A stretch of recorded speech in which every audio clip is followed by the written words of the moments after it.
பல வகையான எண்ணெயை தேய்ச்சும் தைலங்களை தேய்ச்சி கூட உங்களோட மூட்டு வலி இன்னும் சரியாகலைங்களா?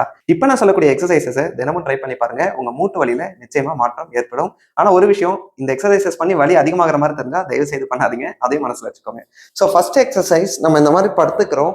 படுத்துக்கிட்டு பாதத்தை இப்படி கீழே மேல 10 முறை அசைக்கணுங்க. இந்த மாதிரி பாதத்தை கீழே மேல அசைச்சிட்டிங்கன்னா 10 முறை. அடுத்த எக்ஸசைஸ், ஒரு காலா பொறுமையா மடக்கி நீட்டணும். இப்படி ஒரு 10 முறை இந்த காலம் மடக்கி நீட்டிடுங்க. அப்புறம் அடுத்த காலையும் ஒரு 10 முறை மடக்கி நீட்டிடுங்க.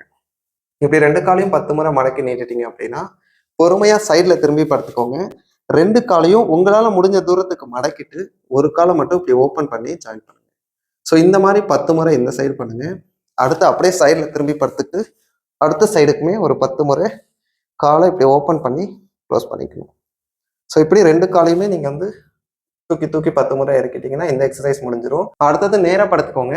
நேரா படுத்துக்கிட்டுமே 2 காலையும் உங்களால முடிஞ்ச தூரம், இப்போ இந்த கால் நல்லா மடங்கும், இந்த கால் இவ்வளவுதான் மடங்குதுன்னா அந்த காலுக்கு ஈக்குவலா இதை வச்சுட்டு பொறுமையா இடுப்பை இப்படி தூக்கி இறக்குங்க.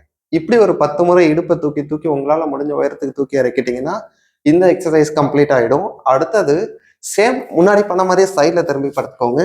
சைட்ல திரும்பி படுத்துட்டு ஒரு காலை சைட்ல ரைஸ் பண்ணி டவுன் பண்ணுங்க. இப்படி இந்த காலுக்கு ஒரு 10 முறை. இதுல என்னன்னா, ஒரு சிலர் ரொம்ப உயரமா தூக்குவீங்க. அப்படி தூக்குனீங்கன்னா ஃப்ரண்ட்ல இருக்க மசிலுக்கு வேலை போயிடும். பேக்ல இருக்க மசில் தான் நமக்கு ஆக்சுவலி ஒர்க் ஆகணும். அதனால பாதி தூரம் நீங்க தூக்குனாலே போதும். கால் நேரா இருக்கணும். இடுப்பு இப்படி திரும்பக்கூடாது. அதை மட்டும் பார்த்துக்கோங்க. இப்படி இந்த சைடுக்கு 10 முறை, அடுத்த சைடு திரும்பி படுத்துட்டு இந்த பக்கத்துக்கு ஒரு 10 முறை பண்ணிட்டீங்கன்னா இந்த எக்ஸசைஸ் கம்ப்ளீட் ஆயிடும். ஸோ அடுத்த எக்ஸசைஸ், 2 காலையும் மடக்கி ஒன்னா வச்சுட்டு உங்களால எவ்வளவு தூரம் விரிக்க முடியுமோ விரிச்சுட்டு 2 கையும் உங்க தொட மேல வச்சுக்கோங்க. இப்படியே 40 செகண்ட்ஸ் ஹோல்ட் பண்ணீங்கன்னா இந்த எக்ஸசைஸ் கம்ப்ளீட் ஆயிடும். ஜஸ்ட் நீங்க வேற எதுவுமே பண்ண வேண்டாம்.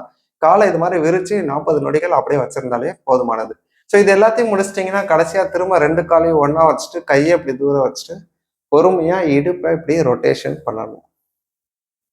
இப்படி ஸ்பைன் ரொட்டேஷன் பண்ணிட்டீங்கன்னா இந்த எக்ஸசைஸ் எல்லாமே கம்ப்ளீட் ஆயிடும். அவ்வளவுதாங்க, எல்லா எக்ஸசைசஸும் முடிஞ்சிருச்சு. இதே மாதிரி இன்னொரு யூஸ்ஃபுல்லான வீடியோல உங்களை பாக்குறேன். தேங்க்யூ.